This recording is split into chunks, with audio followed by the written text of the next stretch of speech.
De acordo com a Pesquisa Nacional por Amostra de Domicílios Contínua, publicada pelo IBGE em 2021, 40% dos alunos de 6 e 7 anos não sabem ler ou escrever, tendo salto de 66% comparado a 2019. Por conta da pandemia, as aulas passaram a ser de maneira remota, possibilitando diversos estudantes participarem. Mas quais foram os impactos da pandemia e ensino remoto nos alunos em fase de alfabetização? Quais as consequências nos seus aprendizados? Quais foram os motivos que os impossibilitou de avançar na alfabetização? Para entendermos melhor os assuntos, conversaremos com a Camila Medina, professora coordenadora do curso de Pedagogia da Universidade do Vale do Paraíba. Olá, professora, muito obrigada pela participação. Olá, imagina, prazer estar aqui com vocês. Bom, Camila, para iniciarmos, durante as aulas remotas, você notou a falta de alunos? Sem dúvida nenhuma, houve uma redução no número de participantes ali, né, nas aulas remotas. Isso, eu entendo, né, que isso acaba acontecendo primeiro por uma restrição de equipamentos, de internet, né, que vai dificultando aí o acesso àquele modelo de aula, né, mas também a própria dinâmica da aula, porque acaba sendo menos estimulante, menos exigindo menor participação do aluno. Então, isso também faz com que essa aula não gere vontade de aprender e de estar ali. A própria família também, às vezes, pode entender que aquele momento tem um menor compromisso, né, ou tem menor a responsabilidade do que na aula presencial, né? Até porque nós estamos em pandemia, é tanto problema, é tanta coisa. Então, a questão do estudar, do ir para a aula, acaba ficando como, muitas vezes, em segundo plano. Então, sim, entendo que teve uma redução, tanto por questões práticas, né, de equipamento, de acesso à internet, como também de movimento e de cultura em relação a esse tipo de ensino. Entendi. Professora, os alunos tinham o apoio dos pais e familiares para realizarem atividades escolares? Então, essa pergunta é uma pergunta que eu gosto eu acho bem delicada. Eles tinham apoio? Não dá para a gente responder de um modo generalista, né? A gente tem que entender o quê? Que os pais e as mães, eles são leigos, eles não são profissionais da educação. Então, a gente tem que também pensar um pouquinho o que significa esse apoio dos pais. Então, qual é o papel do pai? Qual é o apoio que o pai dá para um aluno estudante, né? Um estudante.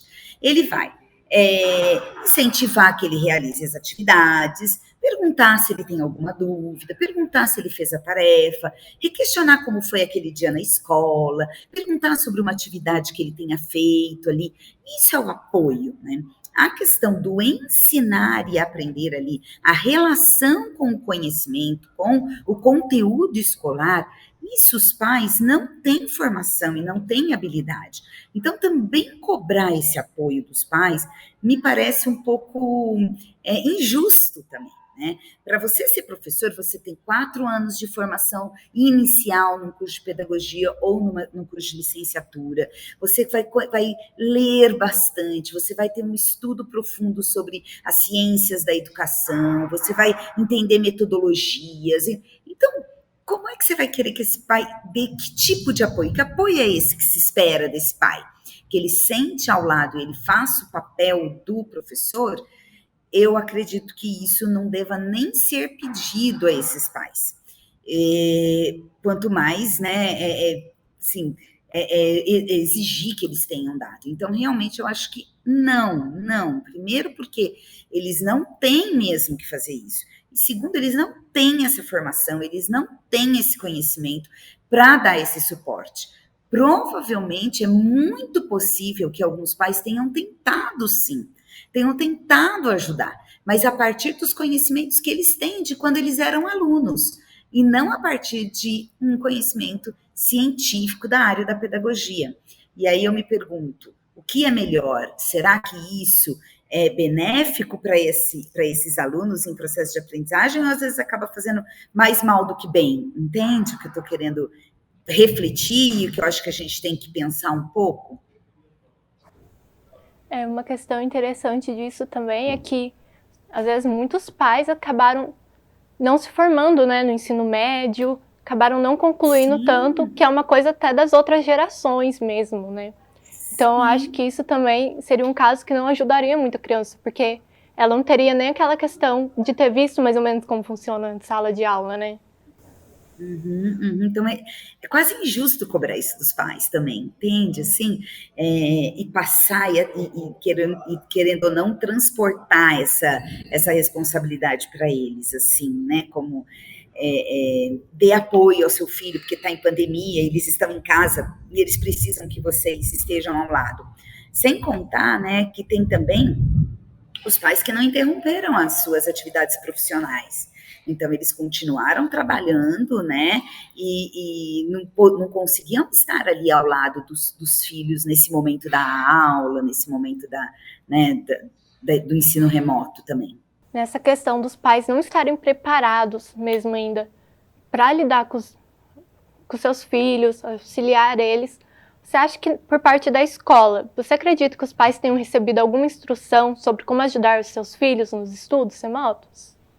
Olha, pelas informações que eu tenho, né, de algumas escolas que eu tenho contato, tudo mais, não, né, não receberam uma orientação no sentido de conteúdo, né? Você trabalha assim esse conteúdo, até porque, como eu disse, não é para eles fazerem isso. Talvez em algumas reuniões de reuniões de pais, né? Eles tenham nessas reuniões sugerido que fique de olho se o menino está prestando atenção na aula, se tá logado, né, na aula remota, então, dicas assim, se ele estuda de manhã, né, acorde meia hora antes da aula, não vai acordar 2 minutos, porque tem que o corpo despertar, você tem que tomar um café da manhã, para daí sentar ali e assistir aquela aula, se for à tarde, almoce antes. Então, essas orientações para tentar manter um ritmo de aula, mesmo estando em casa, né? Mas em relação à orientação de como trabalhar determinado conteúdo, de como alfabetizar aqui, ou de como trabalhar com língua portuguesa, matemática, isso eu não tenho conhecimento de nenhuma escola ensinando, ou orientando, ou ajudando os pais nesse sentido, tá? Até porque, como eu disse, eles não têm essa formação, eles não foram formados para isso, então nem deveriam fazer. E na questão do aprendizado dos alunos, quais os principais impactos no aprendizado dos alunos, especialmente aqueles na fase de alfabetização? Bom, os impactos são bem profundos, né? São realmente relevantes. O aprendizado, de um modo geral, aprender, ele não cessa, ele não para com a não ida à escola, né? Ele não para. Agora, o que foi interrompido? Os aprendizados escolares. Esses, sem dúvida nenhuma, tiveram uma ruptura. Então, os conteúdos, né, formais, as competências e habilidades que são estabelecidas como objetivos para serem alcançados, né, no fim do processo de formação desses estudantes, né, isso teve uma abrupta interrupção. Para a alfabetização, acaba sendo um pouco mais agravante ainda, porque eles estão num momento de mudança mesmo assim de chavinha, de compreender um conteúdo que vai direcionar todas as outras aprendizagens, que é o ler e o escrever. Para que ela se concretize, para que a alfabetização se concretize, é fundamental alguns elementos, principalmente a organização de um ambiente alfabetizador, que é presente na sala de aula, de classe de crianças que estão em processo de alfabetização. Então, é que canta músicas, letras de músicas, palavras, né, textos, poesias, isso está no ambiente, na biblioteca, trazer um livro para a sala, isso tudo constitui um ambiente alfabetizador que vai contribuir diretamente nesse processo de alfabetização, sem contar as atividades que vão promover o desequilíbrio, né, cognitivo do aluno, conduzindo à construção da leitura e da escrita. Isso não teve, né, dentro do ensino remoto, ou não teve com tanta variedade de possibilidades, né, teve talvez de uma forma muito, muito tímida. Então, o que gera? Gera um vazio, né? Gera um vazio ali de estímulos, um vazio de possibilidades, de oportunidades, né? Para viabilizar essa alfabetização. Então, sem dúvida nenhuma, houve sim um impacto. Agora, não vai mais. Pronto, essas crianças estão fadadas ao fracasso escolar porque agora não foram alfabetizadas. Não, também não é assim, né? A gente pode recuperar isso, né, a partir desse retorno das aulas, né? Então, assim, vai ter retardado, entendeu? Tardiou aí, né? Ficou mais para frente um pouco a questão da alfabetização de alguns alunos, de alguns estudantes.